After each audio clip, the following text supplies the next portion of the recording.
A Umbanda é uma religião afro-brasileira que mescla elementos do catolicismo, espiritismo e de religiões africanas. Foi fundada por Zélio Fernandinho de Moraes em 1908. Por ser uma religião de matriz africana, a Umbanda pode muitas vezes ser confundida com o Candomblé, que também possui as mesmas raízes. Apesar de compartilharem algumas crenças de orixás, a Umbanda e o Candomblé são religiões distintas. A Umbanda é uma religião relativamente nova, que em 2021 celebra 113 anos de fé e resistência. Por ser uma religião recente, existem diversos mitos e pensamentos errôneos acerca dela, o que faz as pessoas terem preconceitos e atitude um tanto quanto discriminatórias e preconceituosas contra quem é umbandista. Bom, assim como o Vitor falou anteriormente, a Umbanda é uma religião relativamente nova em comparação ao catolicismo e até mesmo ao anglicanismo, que é uma das religiões geradas a partir da Reforma Protestante do século XVI. A Umbanda nasceu bem no início do século passado, aqui no Brasil. No final de 1908, Zélio Fernandino foi levado pela sua família no centro espírita depois de se comportar de forma diferente, como um velho, coisa que ele não era, porque ele era um jovem que estava se preparando para entrar na Maria no Rio de Janeiro. Lá no centro espírita, os médiuns identificaram uma entidade chamada Caboclo das Sete Encruzilhadas. Depois, através de manifestações e incorporações no Zélio, o caboclo criou a Umbanda, baseada nos valores cristãos, principalmente no amor ao próximo e na caridade. É uma religião liderada pelos pretos velhos e caboclos, que a gente vai comentar daqui a pouco sobre eles. Os umbandistas são monoteístas, ou seja, eles acreditam em um só Deus, o Criador, conhecido como Olorum, Zambi, Tupã, entre outros nomes. Os orixás são as virtudes do Criador, como os santos no catolicismo. Os umbandistas também acreditam em Cristo, Jesus para eles é a moral, é um norte comportamental para eles. É uma religião que apresenta características do catolicismo, espiritismo e do candomblé. Por causa das ligações africanas, a Umbanda sofre muita intolerância religiosa e a gente espera esclarecer tudo nesse trabalho para que não haja mais preconceito a partir de vocês. A Umbanda é presente em sua maioria no Brasil, mas também é praticada no Uruguai, na Bolívia, em vários países aqui na América do Sul. Já na Europa, ela é seguida na Áustria, na Alemanha e na Suíça. Esses países rejeitam a centralização do comando religioso numa única figura, por isso é mais comum a diversificação religiosa entre eles. Bom, como foi dito anteriormente, a Umbanda é uma religião monoteísta e afro-brasileira, surgida em 1908 e fundada por Zélio Fernandino de Moraes. Ela se baseia em 3 conceitos fundamentais. São eles luz, caridade e amor. A palavra Umbanda pertence ao vocabulário quimbundo, de Angola, e quer dizer arte do curar. O local para a realização das cerimônias da Umbanda chama-se casa, terreno ou barracão. Igualmente, são feitas várias celebrações ao ar livre, junto à natureza, em rios, cachoeiras ou até mesmo na praia. Os pontos da Umbanda são cantingas para louvar, chamar e se despedir do orixá e as linhas de entidade, acompanhadas por instrumentos de percussão como atabaque. É importante conhecer o ritmo de cada orixá e entidade. A Umbanda é uma religião monoteísta, como foi dito anteriormente, onde existe o conceito de um Deus supremo, denominado Olorum.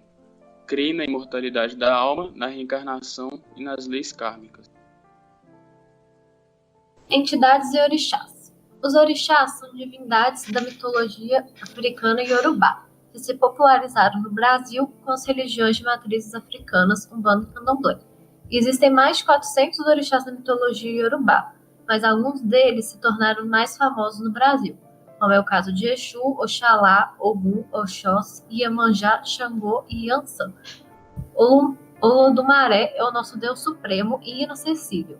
Foi ele que criou o mundo e os orixás para governá-lo, e servirem de intermediário entre ele e os humanos, e ele não aceita oferendas. Como os orixás representam os elementos da natureza, o Olodumaré é a junção de todas essas energias. Lembrando novamente que os orixás não são deuses, Por isso que as religiões que cultuam os orixás são monoteístas. Pela questão do tempo, eu vou aprofundar apenas em 2 orixás em 3 entidades. O primeiro é Oxalá, que significa luz branca. Oxá é luz, Alá é branca, e ele é aquele que representa o fim. É o orixá ligado ao princípio da morte e ao equilíbrio do universo. É também considerado o pai dos orixás. Quando mais novo, ele é chamado de Oxaguian, como vocês podem ver nas imagens, e quando velho recebe o nome de Oxalufã. O Apaxorró, que está aí na imagem também, é um cajado de metal que é o símbolo do Oxalufã. No cristianismo, ele é representado por Jesus Cristo. O dia da semana é sexta-feira e sua cor é branca. Enquanto Oxalá é aquele que representa o fim, Exu representa o começo de tudo. Exu é o responsável pela comunicação entre orixás e os homens. Ele é o mensageiro, também é o protetor das ruas, dos mercados e o comércio, da abundância e fertilidade. Ele era representado com estátuas com falos enormes, o que chocou os colonizadores europeus na África. Ele não pode ser visto como o diabo da religião católica, como muitos acreditam. Isso é intolerância. Não existe representação do mal na mitologia iorubá. Exu tem virtudes e defeitos e pode agir para o bem e para o mal igual a qualquer ser humano ou outro orixá. No cristianismo, ele é representado como Santo Antônio. Seu dia da semana é segunda-feira, o seu símbolo é Ogô, que é esse bastão de madeira que está na imagem, e suas cores são vermelho e preto. As outras entidades, a primeira é Erê, que significa brincar, que vem do Urubá e significa brincar, e são entidades exclusivas da Umbanda. Elas adoram doces e brinquedos, são alegres e fazem de tudo para trazer alegria e sorrisos. Eles trabalham como um intermediário do orixá, expressando suas vontades. Na Umbanda, acredita-se que Erê são espíritos de crianças evoluídas que não chegaram a encarnar e que estão muito próximas dos orixás, transmitindo suas sabedorias. A festa de celebração dos Erês acontece no dia de São Cosme e Damião, os santos gêmeos da Igreja Católica, que eles eram médicos, eles costumavam atender a população carente e quando os pacientes eram criancinhas, eles davam doces para elas. E por causa desses gestos, de bondade do São Cosme e Damião, no dia deles é festejado com oferendas e doces nos terreiros. Pretos velhos são espíritos do bem seriamente comprometidos com a caridade e o amor e a humildade. Os pretos velhos são muito conhecidos por ajudar em questões de saúde física ou emocional e como para encontrar um emprego e unir famílias. Suas magias são chamadas de mirongas e são poderosíssimas e repletas de mistérios milenares. No plano espiritual, eles são os que cuidam das crianças que desencarnaram antes dos pais e dos animais domésticos. O dia consagrado desde a segunda-feira e dia 13 de maio é o dia que as casas da Umbanda celebram essa linha, e a cor é preto e branco. E por fim, a pombagira, que é representada por uma mulher sensual, independente e dominadora, incorporada por uma ou duas médiuns. Ela faz trabalhos espirituais que vão desde conselhos sobre problemas cotidianos até promessas para recuperar um amor. Alguns religiosos veem a pombagira como mensageira dos orixás, igual o Exu, que também está na imagem, e dizem que em outra vida ela era uma mulher sofrida, como prostitutas ou mulheres ligadas aos prazeres carnais. E aí elas retornam para evoluir, ajudando os outros. Quando é incorporada, ela assume personalidades com nomes como Maria Pardilha, que é o nome principal, mais conhecido, Sete Encruzilhadas, Rosa Caveira, etc. Ambos os sexos, homens e mulheres, podem incorporar uma pombagira. Não tem distinção. As cores predominantes são vermelho e preto, igual ao Exu. E ela é representada sempre igual na imagem, com saia, vestido, muito acessório. E quando você faz uma oferenda à pombagira, geralmente você tem que colocar um champanhe, um vinho, pinga, espelhos e bijuterias. Vários símbolos na Umbanda. Aí eu vou mencionar só alguns importantes que a gente vê com mais frequência. Esses na imagem são os tronos dos Oxalás. Aí tem os tronos do amor, que é de Oxum e de Oxumaré. Tem os tronos de justiça, que são de Xangô e de Egunita. Também tem os tronos da lei, que são de Ogum e Ansan. E assim vai. Existem outros símbolos que não estão presentes nessa imagem. Por exemplo, tem a caveira, que significa morte ou transformação. O cachimbo simboliza os pretos velhos. Os pretos velhos também têm como símbolo o bastão, que é diferente da bengala, que simboliza o Oxalá. A chave é do Exu, é a abertura de caminhos. Esse verde com triângulo com a ponta para cima simboliza o universo. Ele inverso é o plano baixo espiritual. Já a cruz é a fé cristã. O coração é a caridade e Oxalá. O machado simboliza o trabalho e a foice a luta, assim como o comunismo. A corrente é sobre o tráfico negreiro. Isso possui grande relevância, principalmente quando a gente lembra das origens africanas dessa religião. A estrela de 6 pontas dentro de um círculo representa a própria Umbanda. O Parque Ecológico dos Orixás foi criado para o povo da Umbanda e também do Candomblé fazerem seus rituais. Ele fica na Estrada Velha da Serra da Estrela, na região serrana do Rio de Janeiro. Nesse espaço, líderes espirituais se reúnem para realizar cerimônias religiosas. Pessoas podem fazer oferendas, podem passar tempo na área de lazer e passar o dia. Existe uma grande variedade de comidas nas oferendas e nas cerimônias, uma grande preparação em terra e depois na água, muitas vezes seguida de palmas e de canto.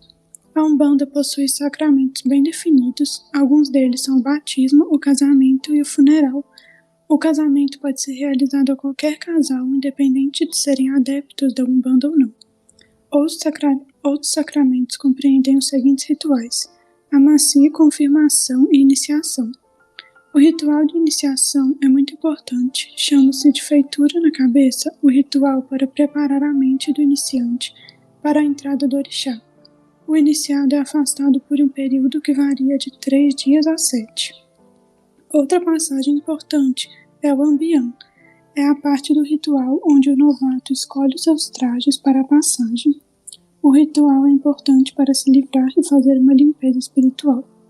Após 21 dias, ocorre uma festa chamada Orunco, onde o novo membro é apresentado no dia seguinte. Ocorre outra festa, que é a Quintanda de Herê, onde a pessoa brinca e ganha presentes. Depois da festa, o iniciado pode viver com seu orixá. E só precisará dos seguintes preceitos, que vão de roupas, usar apenas brancas e caracterização igual ao seu orixá, e preceitos de comportamento. Nos terreiros da Umbanda foram construídas amizades, relacionamentos de matrimônio e de disputa. Foram e muitos ainda são mais do que um lugar para se cultivar os orixás. São espaços em que trabalhadores, além de praticar alguma religiosidade, buscam tratamento corporal, alma e para sua mente. Muitos consultam e querem respostas para tratamento de saúde de algum parente, com a bendição, água fluidificada, ervas e preces. Mães muitas vezes lotam os terreiros com seus filhos doentes no colo em busca de entidades que possam dar uma resposta para o seu problema. Muitos aparecem querendo resolver problemas financeiros e pedem ajuda com o matrimônio. O público dos terreiros é bastante dividido entre médiuns que trabalham no local e assistentes que frequentam. Muitos que frequentavam os terreiros são trabalhadores que vivem a experiência da luta social. O ambiente acaba reunindo diversas pessoas de realidades totalmente diferentes e com problemas totalmente diferentes. Como líderes importantes, temos o pai de santo, também conhecido como Babalorixá, e a mãe de santo, que pode ser chamada de Ialorixá. O termo Babalaô também é usado, mas só após 21 anos de feitura do pai de santo. Suas funções são aconselhar as pessoas, dirigir suas vidas espirituais, além de dirigir os cultos espirituais. Esses cultos são realizados no terreiro, que, como a Laura disse, é também um lugar de se cultivar os orixás. Para ensinar as pessoas essa religião, a mãe ou o pai de santo fazem um estudo aprofundado sobre ela. Nesse slide temos a foto da líder umbandista do terreiro mais antigo do Distrito Federal. Seu nome é Jurema Pituba Faria. Ela é pioneira e líder espiritual, natural do Rio de Janeiro, mãe, avó, tia e comadre. Há 3 meses, no dia 2 de março, ela completou 91 anos. A religião Umbanda é a religião de matriz africana, e essas religiões são o principal alvo de intolerância no Brasil. Além disso, são elas os alvos de 59% dos crimes de intolerância no nosso país. Para Fernando Oliveira, membro do coletivo pela defesa da diversidade religiosa de São Carlos e diretor de Direitos Humanos da Secretaria Municipal de Cidadania e Assistência Social, parte da intolerância está vinculada à falta de conhecimento. Portanto, é importante promover um ambiente de respeito à liberdade entre todas as religiões de matriz africana, incluindo a Umbanda, tendo conhecimento ou não das mesmas. Trouxe alguns exemplos de intolerância que aconteceram no Brasil. Em 2016, essa menina da foto, chamada Keilane Campos, foi atingida por uma pedrada na cabeça porque estava voltando do centro de Umbanda com suas vestes características da religião. Além disso, no dia 7/7 de 2017, alguns terrenos da Umbanda, localizados em Teresina, no Piauí, sofreram uma série de ataques. E como vocês podem ver, houve a destruição de vários orixás e altares. Com esses exemplos que citei e vários outros que não coloquei no trabalho, mas que aconteceram e ainda acontecem, concluímos que há uma intolerância sim no Brasil por parte de quem não faz parte dessa religião. Vimos que no Brasil a intolerância religiosa é incontestável. Em redes de notícias é muito comum ler sobre ataques a centros religiosos de matrizes africanas. Tudo isso é causado por um preconceito enraizado em nossa sociedade. Porém, a educação pode mudar tudo isso. Buscar conhecer sobre a religião da Umbanda, os dogmas da religião, seus símbolos, rituais e principalmente sobre a luta diária contra o preconceito é de grande importância para a nossa formação, tanto como futuros enfermeiros, quanto para a nossa formação como um indivíduo que vive numa sociedade onde a variação cultural e religiosa é quase que infinita. A seguir, vamos estar fazendo a recomendação de documentário, tanto para as pessoas que querem estar iniciando na Umbanda, quanto para as pessoas que têm curiosidade de se aprofundar na religião.